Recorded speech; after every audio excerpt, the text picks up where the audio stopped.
Well, this next conversation takes me back to when I looked for that first job getting out of school. And there's a lot of anxiety, a lot of stress involved, but my next guest has some great advice for new grads out there. I'm joined by Angela Champ, a career expert and the author of The Squiggly Line Career, How Changing Professions Can Advance a Career in Unexpected Ways. Thanks so much for joining us, Angela. And let's first of all talk about Canada's job market. What does the strength of that job market look like right now? Thanks, Derek. Well, as many of your visitors or listeners, audience will see and know, there are a lot of jobs right now. You can go anywhere and you see help wanted signs. You can look on LinkedIn, you can look on Indeed, and you can see there are a lot of jobs posted. Our unemployment rate is still fairly low relative to past years, and so there's a lot of people looking. Why is it then that new graduates seem to have a tough time finding that first job? Well, part of it is because they have lack of experience. They may have a small network or a little network that they can rely on. And there's a lot of competition. If you think about it, a lot of graduates are looking at jobs at this time of year. And so the market is saturated with candidates who are looking for their first job. And so that can make it a little bit tough for new grads. And that limited experience, I think, makes it really difficult, Angela, to put together a resume. Again, I recall trying to do that, put together my first resume and, what exactly do I put on there? What advice can you give to grads with that limited experience? I get that question all the time. People think that unless they've had paid work, that it doesn't count on the resume. And so they say, what can I put on my resume to show that I have it? And so what I typically advise people is this, especially new grads. So often your university's career was pretty fulsome. You might have played sports. Maybe you were involved in a club. You might have been on student council or something affiliated with the school. Maybe you volunteered either through university or even many high school students volunteer as part of the curriculum. And so all of these are experiences, skills that you can put on a resume to show that you have the skills in order to learn and be able to do a job. So what I usually recommend to new grads especially is when you find a job that you would like to apply for, print it up or look it up online if you don't want to print it up, and look at every job duty that they have and make a note beside there of what you've done in university. Maybe you worked on a capstone project. Maybe you were in a case competition. Maybe you were a student athlete. What did you do that aligns with this task that they want to do or the skill that they're looking for? And then tailor that resume to showcase those skills so that you can make it easy for the recruiter to hire you because you're connecting the dots, that you have the skills in order to apply for that job.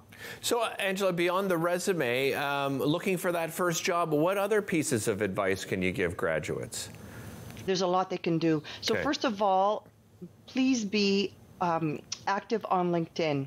If you're a new grad and you don't have a profile on LinkedIn yet, when we're done with this show at 3 o'clock, please get on LinkedIn, create a profile. And what you want to be doing is indicating, again, what have you been involved in that's extracurricular?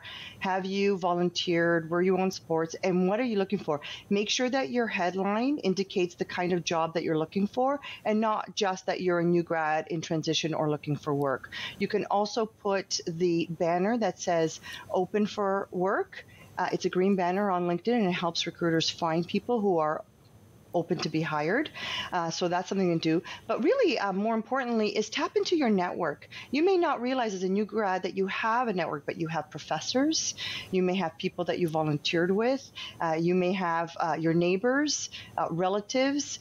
Talk to these people and let them know, hey, I'm new grad. I'm looking for a career in this industry or in this profession.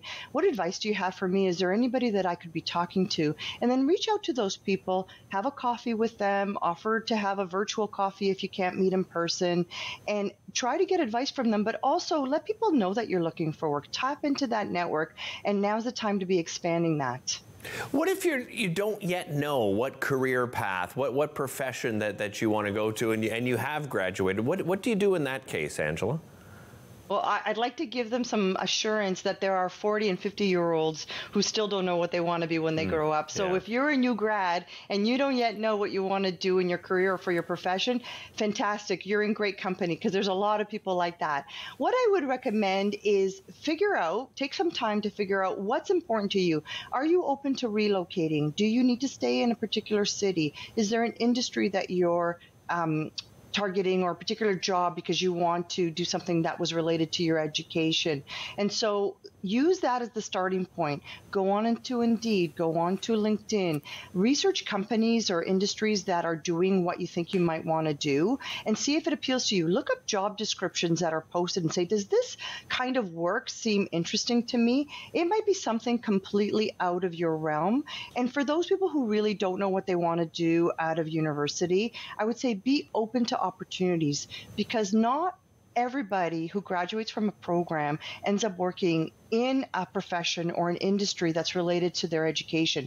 So don't confine yourself with that. There are jobs and professions now that didn't even exist 10 years ago or 20 years ago. And so don't limit yourself. Be open to opportunities. Have a look at what's available online. Read job descriptions. Look up the best employers of Canada list. Look up people that are posting at your university's or college's career center, and see what's sort of speaking to you, what's appealing to you. And again, if you don't know right away what you want to do when you grow up, don't worry. There's lots of 40 and 50-year-olds who don't know either. I couldn't agree more. I just have 30 seconds left here quickly. What's the best mode of communication? Do you send an email? Do you show up in person? Yes, I would say, excuse me, first of all, make sure you're on LinkedIn, because that's where most of the recruiters are going to be finding you. Okay. Definitely email, or you can message through LinkedIn as well. That's a really key way to do it. And if you have an opportunity to interview in person, it's always better to do that. Virtual gives us so many options, but in person's always the best. Make sure you follow up with a thank you note or a thank you email so that you can stand out to employers when you're interviewing with them. Great advice, Angela, and perfect timing for it too, because so many young people graduating at this very moment as we speak. Thanks again for the advice. We'll be back with more. We're going to tell you about a fantastic play coming up right after the break.